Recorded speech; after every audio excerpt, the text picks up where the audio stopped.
Hotel જેવી જ એકદમ સોફ્ટ ઇડલી બનાવવા માટે ખીરું પરફેક્ટ હોવું પણ ખૂબ જ જરૂરી છે. તો ચાલો બનાવવાની શરૂઆત કરીએ. એના માટે એક વાસણમાં મેં 3 વાટકી ઇડલીના ચોખા આવે છે તે લીધેલા છે. એ જ વાટકીના માપથી 1 વાટકી અડદની દાળ.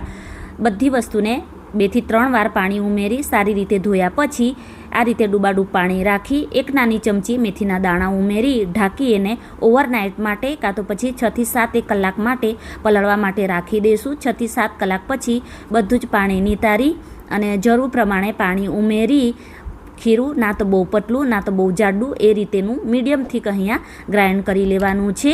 અને ખીરાને જોઈએ ને તો આ રીતે હલકું એવું કકરું હોય ને એ રીતેનું ગ્રાઇન્ડ કરી લેવાનું. હવે એને આપણે એક જ દિશામાં 2 થી 3 મિનિટ માટે ફેટી અને એને આથો માટે રાખી દઈશું. તો અહીંયા મેં દિવસે જ એને આથો માટે રાખેલું. તમે જોઈ શકો છો ખીરામાં કેટલો સરસ એવો આથો આવેલો છે, કેમ કે દિવસે ગરમી હોવાના કારણે ખીરામાં બહુ સરસ એવો આથો આવી જતો હોય છે.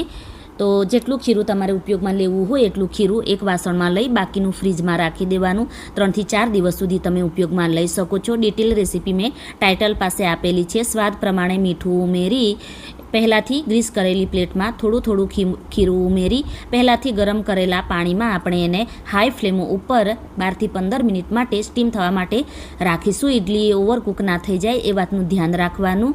12 થી 15 મિનિટ પછી તમારે ચેક કરવું હોય તો આ રીતે ચેક કરી લેવાનું. પ્લેટ બહાર કાઢી થોડી વાર માટે એને તમારે ઠંડી થવા દેવાની અને પછી કાઢવાની. તમે જોઈ શકો છો હાથથી પણ ઇઝીલી ઇડલી નીકળી જાય છે.